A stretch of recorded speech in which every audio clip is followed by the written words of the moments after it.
iPhone 16发表会正式要来了，因为苹果现在已经寄出了邀请函。那我们就来看今年的 iPhone 16发表会可能会发表什么样的产品吧。电脑苹果店，那现在苹果终于发出了邀请函，那很多人都在看这个邀请函，在猜里面到底代表是什么意思呢？那我们就先放出来让大家看看，你们觉得这个邀请函里面隐藏了什么？那在我们每一年都会进行一件猜测，但是很难猜得准，因为毕竟苹果的邀请函里面有点想透露什么，那又是把很多东西隐藏起来。那不知道大家怎么想，大家什么想法也可以在下面一起留言。那我们今天就来讲呢，在这个9月的 iPhone 16发表会里面可能会有什么产品？那这些都是我们整理所有外媒相关的消息啊，或者很多不同爆料来源所提供的。大家要记得，这个毕竟不是苹果最终的官方消息。那所有正式的规格还有发表的产品，那我们就来一起看发表会，还要等苹果正式的官方新闻稿吧。那目前大致上确定的3个重点产品，就是 iPhone 16全系列、Apple Watch 10代、Apple Watch Ultra 3，还有 AirPods 全系列的更新。那如果你也跟我一样要这3样产品都买齐的话，刚好我们就有一个非常棒的充电器，就可以是充满3个苹果生态链的产品。Let's go。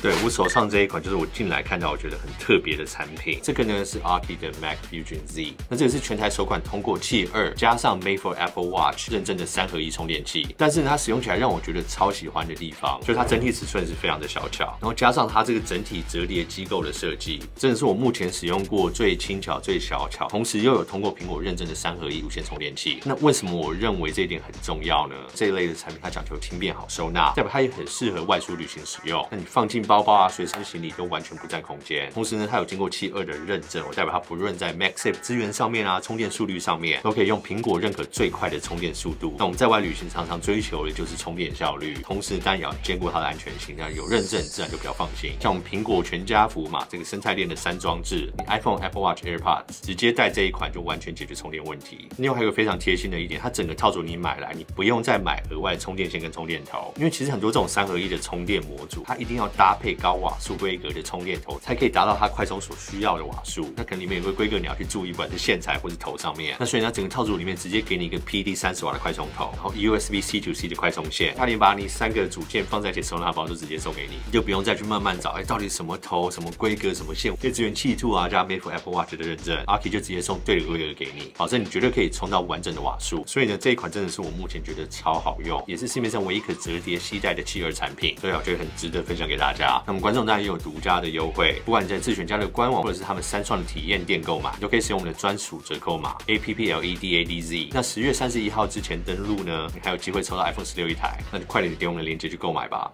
OK， 那我们就先来依照这个发表会可能会有的顺序来介绍每一个可能发表的产品，然后大家有什么想法也可以在下面提供。那首先呢，第一个应该就是新的 Apple Watch 系列。那这一次呢，因为是非常重要的 Apple Watch 10周年纪念版，所以他们有人预期说这一次会有一个大改版。那它的型号会叫做 Apple Watch 10，但这个10的数字可能是用像先前 iPhone 10一样用一个 X 来取代。那我们目前所知道的规格呢，是它的萤幕会增大。那小只的那一只呢，它的型号会从41公里增大到45公里；大只的型号呢，会从45公里增大到49公里。看起来呢，会觉得好像现在大的型号整个萤幕的占比可能会跟现在的 Apple Watch Ultra 差不多大。那在整体设计语言上面可能不会有太大的改变，但他们说机身会变得更薄。那这意思呢，就是在它的机壳增大的情况下，像缩薄它的机身，让它的重量还有佩戴感不会那么的沉重。这次具体的外形设计还有尺寸，苹果真的是保密到家。那先前有这个3D 的设计图出来，大家可以去猜想一下。就是现在看起来设计语言没有太大的改变。那再来 Watch Ultra 3呢，它预计尺寸也会增加到52公里哦，所以让它萤幕整体可视范围也增大大约7%。那目前这边没有一个比较直接的说法，说到底它会整个设计上会有更改呢，还是单纯的萤幕可视范围增大？那里面使用处理器呢，可能会叫做 S10，它也会针对 AI 啊，还有神经网络的这个部分去加强。那考量到现在苹果要强打的这个功能就是 Apple Intelligent AI， 所以处理能力的提升呢，还有搭配这些新的 AI 功能的运作，可能会是一个重要的宣传点。但是本身在手表上面进行的 AI 运算，我们预期不会有太多啊，因为毕竟这个萤幕也不能做太多的事情。那很有可能是要串联手机啊，或者是等未来的 AI Siri 正式推出之后呢，会有一些基本可以在本地运算的功能在手表上面使用。那在新的健康功能呢，先前有提到这个血压的功能，那甚至是侦测睡眠呼吸中止症这些功能。那这边有提到，可能血压的功能目前在这个感应器上面还没有准备好，但是在睡眠呼吸中止症这一点呢，因为现在目前的功能针对睡眠侦测已经有非常多的数据在里面。那如果再搭配动作的侦测、呼吸频率的侦测，还有他们血氧的侦测呢，其实在侦测睡眠呼吸中止症这一点呢，基本上应该是可以做到。那再来就是新的 LTPO TFT 荧幕，那这个新荧幕它的优势呢，就是在同样的亮度甚至更亮的亮度上面可以更省电，那同时延长这个荧幕的寿命。那也受惠于这个新技术后，它荧幕尺寸旁边的组件可以做得更轻薄。好，那下一个可能发表的产品呢，就是 AirPods 的系列。那这次可能会有3个 AirPods 的产品线一起发布。那首先呢，就是 AirPods 4代的更新。那他们说呢，在这次的 AirPods 4可能分成2个阶级，第一个阶级就是比较入门版，去取代现在 AirPods 1、2代，价格定位。那上面的功能偏向比较基本面，可能寻找的功能可能也不会有最新的 U 晶片，同时里面也不会搭载最新的 H2 的晶片，因为毕竟他们有这些降噪、自适应的功能需要去处理，所以也没有必要去搭载它。那据说它的设计就会比较像现在的 AirPods 3，那可能就是把下面的充电口改成 USB-C 而已。下一个 AirPods 4呢，可能就是大家比较有兴趣的一个，它设计上面呢也会类似现在的 AirPods 3，可能会结合一些跟现在 AirPods Pro 2有一些类似的设计。那同时在功能上面呢，充电盒上面会先加入这个寻找的功能啊，还有这个喇叭，可以让你在寻找的时候播放更明显的声音。那另外呢，可能最大的亮点就是它的耳柄上面会可以支援基本的降噪。那这个我们先有提过，它就是一些基本环境的噪音去除，毕竟它没有真正的耳塞在里面，所以它不会有类似 AirPods Pro 那样的降噪功能。那同时呢，因为它也算是比较开放式的耳塞式耳机啦，所以在这种情况下呢，它的通透模式也没有必要做在里面。那除了底部的充电口会改成 USB-C 之外呢，可能也会再加入像 AirPods Pro 2支援可以在苹果手表的充电器上面充电的功能。以下的说法呢，这2个产品可能不会都叫做 AirPods 4，可能入门版的叫做 AirPods Lite 或是 AirPods SE， 进阶版的就直接叫做 AirPods 4。关于 AirPods Pro 3呢，可能不会在今年发表了，因为 AirPods Pro 2的更新版在去年底才推出，所以一般预期可能在明年才会看到 AirPods Pro 3的上市。那下一个 AirPods 呢，就是很多人期待 AirPods Max 第2代。那关于里面使用什么晶片，一直有很多不同的说法。这个原因呢，是因为对于 AirPods Max 第2代的定位呢，大家觉得可能会有2个不同的方向。第一个就是依照第1代 AirPods Max 去做一个基础的升级嘛，把里面这些晶片都更新到更新的版本，然后去进步它的音质。同时，另外一个说法呢，认为它的操作会比较像现在的 HomePod 第2代，整体的外形看起来没有太大的改变，但在里面的组件上面呢，会稍微降低成本。那可能最大的重点更新也会着重于在把下面的充电口更换成 USB-C， 因为苹果在今年底前要把全线的产品都更换成这个充电口。但是关于这2个方向，他们有同一个讲法，都认为说这个 USB-C 口会支援音讯的传输。这边不太确定是说像先前一样，它的 Lightning 口是可以直接接条 Lightning 转耳机线，用类比的方式去转进来，再把它数位化，还是说可以用 USB Type-C 直接做数位音讯的传输。那这边提到呢，可能会有颜色是太空灰、粉色、绿色、蓝色，还有银色。很有可能在太空灰啊，还有银色的地方会加入更暗的午夜色，还有现在很多产品线上面看到的星光银。那其他的设计上面呢，可能跟现在不会有太大的变化，可能在对比度上面会增加一点。那下一个可能更新就在它的保护壳的地方。我们知道上一代它的保护壳是一个基本上只有保护到耳罩的一个地方，那在顶部的地方有个网状的头罩的地方是完全没有保护到。所以像目前的消息是认为苹果在这个保护套上面可能会直接做一个更新，或者是推出一个更坚固、更有保护性的产品。那我个人也是非常期待这个 AirPods Max 第2代的产品。那我觉得第1代有一些优缺点，我在上一支影片有讲过。那大家如果有想再更细节去讨论的话，可以看我们上支影片。好，那最后最大的重点当然就是在这次的 iPhone 16发表。据 Mark Gurman 的讲法呢，苹果这次会使用 AI 当成最主要的卖点，来吸引很多用户更换到这次的 iPhone 16。那首先呢，设计上有比较大更改，就在 iPhone 16的 Pro 系列，不管在 Pro 跟 Pro Max 的机种上面，它们萤幕会升级到6.3寸到6.9寸。这个对比先前6.1寸到6.7寸呢，在整体的尺寸上面啊，可视范围还有手感上面都会稍微增加。那看到最近推出的 Pixel 9 Pro 跟9 Pro XL 来讲，看起来手感上面他们也是使用6.3寸跟6.9寸，所以整体手感上面可能会非常的相似。再来呢，就是里面使用的 A18 Pro 的处理器，那这也是一颗苹果完全为了 AI 所打造的处理器。那这次在全线不管是 iPhone 16数字系列上面，或者是 Pro 系列上面，都会使用 A18 处理器。那里面记忆体又提升到8GB 起跳。那新颜色的地方呢，很多人现在在期待这个玫瑰金啊，像目前传出来是比较接近沙漠金的颜色，所以它可能有点介于 iPhone XS 当初的那个玫瑰金，但是再稍微暗一点。那又因为现在的侧面已经并不是亮面的处理，那其实整体看起来如何呢？可能要看他们这次在钛合金的抛光上面会怎么处理。因为有一个传闻说啊，他们可能会把这次的钛合金也抛光成比较亮面的形式。那如果是这样的话，我觉得它整个色调呈现起来其实会跟 iPhone XS 不会相差太远。那下一个就是钛黑色的版本，